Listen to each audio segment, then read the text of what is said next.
கட்டாயம் வேண்டும். மு. வரதராசனார் எழுதிய சிறுகதை. ஒரு நாள் பகல் 10 மணிக்கு சென்னை பிரபாத் டாக்கீஸ் அருகே நின்று கொண்டு சைனா பஜாருக்கு செல்லும் டிராம் வண்டியை எதிர்பார்த்து கொண்டிருந்தேன். என் எதிரே சிறுவன் ஒருவன் ஓடி வந்து ஐயா என்றான். அவன் வயது 12 இருக்கும். மேலே கிழியாத சட்டை, கீழே கிழிந்த துண்டு. இரண்டும் அவ்வளவாக அழுக்குப்படவில்லை. மெலிந்த உடல், ஆனாலும் நலம் கெடவில்லை. முகத்தில் ஒரு வகை மலர்ச்சி, கண்களில் கரவு அற்ற நல்ல பார்வை, கண்டவர் எல்லோரையும் கவர்ச்சி செய்யும் தோற்றம். இவை அவனிடம் கண்டவை. அவனுடைய வாய் சொல்லை கேளாமல் தோற்றத்தை மட்டும் கண்டிருப்பேனானால் நான் இந்த நாட்டை பற்றி பெருமை கொண்டு இவன் ஒரு இள ஞாயிறு என்று எண்ணி சென்றிருப்பேன். ஐயா என்று மெல்லிய குரலில் விழித்து அவன் கை நீட்டிய போதுதான் எனக்கு இரக்கம் பிறந்தது. ஆயினும் அந்த இரக்கம் உடனே மாறியது. சென்னையில் உண்மையான பிச்சைக்காரர் யார், உலகை ஏமாற்றும் சோம்பேறிகள் யார் என்று பிரித்தறிய முடியவில்லை. பஸ் நிற்கும் இடங்களிலெல்லாம் கூட்டம் கூட்டமாக ஏழை மக்கள் நிற்கிறார்கள். அந்த கூட்டங்களை நாள்தோறும் பலமுறை கண்டு இறப்புரையை அடுத்தடுத்து கேட்டு கேட்டு பழகிய என் மனம் எப்படி இருக்கும்? கொடுங்கோல் மன்னனாய் மேக்பெத் என்னும் கொடியோன் ஆண்ட நாட்டில் சாவு மணி ஒலித்தால் செத்தவன் யார் என்று கேட்பார் ஒருவரும் இல்லை என்று ஷேக்ஸ்பியர் தம் நாடகத்தில் எழுதியுள்ளார். ஏழை மக்கள் ஆக்கமும் அறிவும் உணவும் உடையும் இல்லாதவர்களாய் விலங்கினங்களாய் வாழ்ந்து வரும் இந்த நாட்டில் அவர்களுடன் நன்றாக பழகினவர்களுக்கு இரக்கம் உண்டாகுமா? அதிலும் இறப்பவர் மிகுந்த சென்னையில் அவர்களுடைய வறுமைக்கே காரணமாக இருந்து மனம் மரத்து போன தமிழருக்கு இரக்கம் தோன்றினாலும் உடனே மறைந்துவிடும் அல்லவா? அந்த ஏழை சிறுவன் நீட்டிய கையை பார்த்து, இந்த வயசில் உனக்கு இந்த வேலை ஏன்பா? மீன் குஞ்சுக்கு நீந்த தெரிவது போல் தமிழ் பையனுக்கு பிச்சை எடுப்பது இயற்கையாகிவிட்டதே, போய் மூட்டை தூக்கி பிழையப்பா என்றேன். எல்லோரும் இப்படித்தான் சொல்கிறார்கள். நீ என்ன கூனா குருடா என்று கேட்கிறார்கள். என் பசிக்கு வழிகாட்டினவர்கள் யாரும் இல்லை. ஒரு காலனா கொடுங்கள் ஐயா என்றான். காலனா அல்ல, கட்டாயம் ஓரணா கிடைக்கும். இந்த பட்டணத்தில் மூட்டை தூக்கும் வேலைக்கு பஞ்சமில்லை. நான் ஒன்றும் கொடுக்க மாட்டேன், வழக்கமில்லை. வீட்டுக்கு வந்தால் சோறு இருந்தால் போட சொல்லுவேன் என்றேன். உங்கள் கையில் இருக்கும் 2 புத்தகங்களை கொடுங்களேன், நான் சுமந்து கொண்டு வருகிறேன்.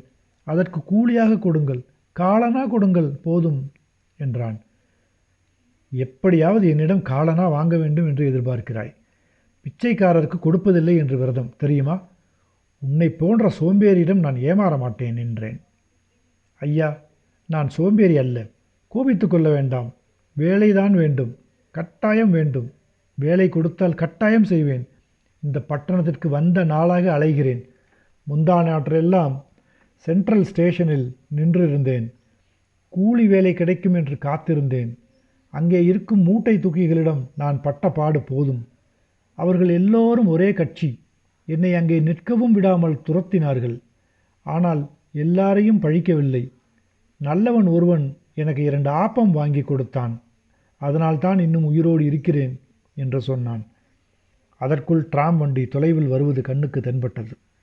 இன்னும் ஒன்று கேளுங்கள் ஐயா என்று அந்த சிறுவன் என் கவனத்தை திருப்பினான்.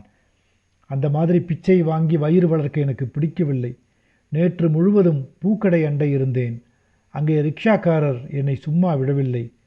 யாரிடமாவது கூலி மூட்டைக்கு போனால் அவர்கள் என்னை கொன்று கூவத்தில் போட்டு விடுவதாக பயமுறுத்தினார்கள். போலீசாரிடம் சொல்லி மூடி வைப்பதாக விரட்டினார்கள். அவர்களின் பேச்சை கேட்டு போலீசாரும் என்னை துரத்தினார்கள். ஆனால் ஒருவரிடம் கூலி வேலை எப்படியோ கிடைத்தது. கூலியும் பேசாமலே அவர் கையில் இருந்த பழக்கூடையை தலைமேல் வைத்து கொண்டேனோ இல்லையோ 2 ரிக்ஷாக்காரர்கள் ஓடி வந்து, சாமி சாமி, அந்த பையனுக்கு கொடுக்கறதை எங்களுக்கு கொடுங்க, ரிக்ஷாவில் ஏறிக்கொள்ளுங்கள் என்று கூறி என் தலைமேல் இருந்த பழக்கூடையை வலிய பிடுங்கி கொண்டு என்னை தள்ளினார்கள். ஒரு ரிக்ஷாவில் பழக்கூடையுடன் அவர் போய்விட்டார். போய்விட்ட பிறகு மற்றொரு ரிக்ஷாக்காரன் என்னை சும்மா விடவில்லை. இதோ அடையாளம் என்றான். சட்டையை தூக்கி முதுகில் பட்ட புண்ணை காட்டினான். இந்த கதி வரும் என்று நான் எப்போதுமே நினைக்கவில்லை. 6ஆம் வகுப்பு வரைக்கும் நான் படித்தும் ஒரு பயனும் அடையவில்லை. நல்ல குடும்பத்தில் பிறந்திருந்தாலாவது உறவினர் காப்பாற்றுவார்கள். அம்மா ஒரு ஜாதி, அப்பா ஒரு ஜாதி. தாய் செத்த பிறகு எனக்கு திக்கு இல்லை, வீடு இல்லை, வாசல் இல்லை, ஊர் இல்லை. இன்னும் ஒன்று சொல்கிறேன், கொஞ்சம் கேளுங்கள். நேற்றிரவுதான் என்று சொல்லிக் கொண்டிருந்த போதே பிரபாத் டாக்கீஸ் எதிரே டிராம் நின்றது. நான் ஏறிக்கொண்டேன். டிராம் நகர்ந்தது. உடனே திரும்பினேன். அந்த பையனை பார்த்தேன். அவன் கையெடுத்து கும்பிட்டு கண்ணீர் விட்ட நிலையில் இருந்தபோது அவன் கழுத்தின் மேல் கை வைத்தபடி ஒரு தடியன் தள்ளிக்கொண்டே போய் கீழே விழச் செய்தான். தூ என்று துப்பினான். காலால் உதைத்தான். அந்த பையனோ எதிர்க்கவும் இல்லை, ஏனென்று கேட்கவும் இல்லை. கும்பிட்டு கண்ணீரை துடைத்து கொண்டே எழுந்து உட்கார்ந்தாற் போல தெரிந்தது. டிராம் மண்ணடி அருகே வந்துவிட்டது. பையனை பார்க்க முடியவில்லை. என் மனம் அவனை நாடிச் சென்றது. அவனுடைய வரலாற்றை பொறுமையுடன் கேட்டு ஆறுதல் அளிக்க முடியவில்லையே என்று வருந்தினேன். தொழிலுக்கு நேரமானதே என்று விரைந்து டிராம் ஏறினேன். என்ன நடந்ததோ, என்ன காரணமோ என்று எண்ணி ஏங்கினேன். பெருமூச்சு விட்டேன். என் பக்கத்தே வண்டியில் இருந்த நண்பர் ஒருவர் என்னை பார்த்து, ஐயா, நீங்களும் அந்த கொடுமையைத்தான் பார்த்து கொண்டு வந்தீர்களா? அந்த சிறுவனை அடித்து தள்ளி உதைத்த தடியனை பற்றி நினைக்கும் போது என் மனம் பதறுகிறது. அந்த தடியனை நான் அறிவேன்.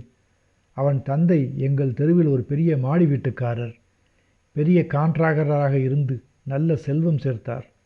அவருக்கு ஒரே மகன். அவன் மகன் எப்படியாவது BA படிக்க வேண்டும் என்பது தந்தையின் அவா. அதற்காக ஆங்கிலத்துக்கு வேறே, தமிழுக்கு வேறே, கணக்குக்கு வேறே என்று ஆசிரியர் 3 வீட்டில் வருவித்து கற்பிக்கச் செய்தார். அவனோ சினிமாக்களையும் புதிய ஓட்டல்களையும் வேலைக்கார சிறுமிகளையும் தேடி திரிந்தான். 8ஆம் வகுப்பிலேயே 2 முறை தவறி எப்படியோ 9வது வகுப்பிற்கு வந்துவிட்டான். தனக்கு இணங்கி நடக்காத சிறுவர்களை அடிப்பதும் உதைப்பதும் அவனுடைய முதல் வேலை. போலீசாரையும் அவன் வசப்படுத்தி வைத்திருக்கிறான். அவன் இன்னும் சில ஆண்டுகள் வாழ்வானானால் பல கொலைகளும் கொடுமைகளும் செய்வான். தந்தையின் செல்வம் அவனுக்கு துணையாக இருக்கும். உலகம் அப்படித்தான் இருக்கிறது. இருந்தாலும் மனம் பொறுக்கவில்லை. என்ன செய்வது என்றார். நானும் ஏழை சிறுவன் பேசிய எல்லாம் எடுத்துச் சொன்னேன். அவர் மனம் உருகி வருந்தினார். காலம் கெட்டுப்போனது என்றார். அன்று பகல் தொழில் முடிந்த பிறகு மாலையில் திரும்பி வந்தபோது பழைய நினைவுகளும் திரும்பி வந்தன. அந்த சிறுவனின் முகத்தோற்றம் என் மனத்தை விட்டு நீங்கவில்லை. அறிஞர் முகத்திலும் பெண்கள் முகத்திலும் குழந்தைகள் முகத்திலும் உள்ள அறிவும் அமைதியும் அன்பும் சேர்ந்து கலந்து அவனுடைய முகத்தில் விளங்கியதை நினைத்தேன். அவனுடைய துன்பத்தை ஒரு சிறிதும் நீக்காமல் வந்துவிட்டோமே என்று எண்ணி நொந்தேன். என்ன செய்வது? நகர வாழ்வு. ஈகையோடு இரக்கம் என் ஜென்மத்துக்கும் நான் அறிகிலேன் என்று தாயுமானவர் பாடியது நகரத்தில் வாழ்கிறவனுக்கே பொருந்தும். யார் எங்கே எதுவானால் என்ன? நகர மனிதன் நாணமாட்டான், கருத மாட்டான். அப்படியா என்று சொல்வான். காலத்தின் கோலம் என்று சொல்வான். வழக்கம்போல் நாளை கழிப்பான். நானும் வழக்கம்போல் கடற்கரைக்கு சென்று உலாவி வரத் தொடங்கினேன். ஓரிடத்தில் சிறு கூட்டம் கண்டேன். அங்கிருந்து வருவோரை காரணம் என்ன என்று கேட்டேன். யாரோ ஒரு சிறு பையன், அழகான பையன். பெற்றோர் இன்னார் என்று தெரியவில்லையாம். ஊர் பேர் தெரியவில்லையாம். கடலில் பிணம் மிதந்து வந்ததாம். எடுத்து கரையில் போட்டிருக்கிறார்கள். கண்டால் கண்ணீர் விடாதவர்கள் இல்லை. ஐயோ, அந்த சாவு எனக்கு வரக்கூடாதா? இந்த பட்டணத்தில் பொல்லாத போக்கிரி பயல்கள் எத்தனை பேர் இருக்கிறார்கள், அவர்களுக்கு வரக்கூடாதா என்றார் கிழவர் ஒருவர். நான் விரைந்து சென்றேன், ஓடினேன். அந்த கூட்டத்தை அணுகுவதற்கு முன் அது கலைந்தது. போலீசார் 2 ஒரு வண்டியில் அந்த பிணத்தை ஏற்றினார்கள். நெருங்கிச் சென்றேன். முகம் மட்டும் தெரிந்தது. வண்டி ஓடிவிட்டது. அந்த முகத்தை மறுபடியும் காண முடியுமா என்று நான் கவலைப்பட்ட அந்த அழகு முகத்தைத்தான் கண்டேன். ஆனால் அது காலையில் பேசியது, மாலையில் பேசவில்லை. காலையில் அறிவு, அமைதி, அன்பு இவற்றோடு துன்பமும் அந்த முகத்தில் இருந்தது. மாலையில் துன்பம் ஒரு துளியும் அந்த முகத்தில் இல்லை. மற்ற 3ம் இருந்தன. என்ன பயன்? கண்ணீர் விட்டு வருந்தினேன். பிச்சைக்காரருக்கு ஈயா நோன்பு கொண்டிருப்பதாக நான் அவனிடம் சொன்னதை நினைந்து நினைந்து வாடினேன்.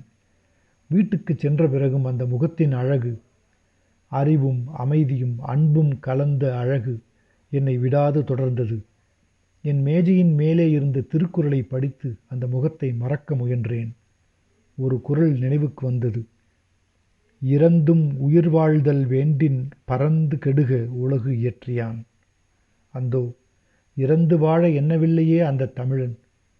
கூலி வேலை வேண்டும், கட்டாயம் வேண்டும் என்றுதானே கேட்டான்.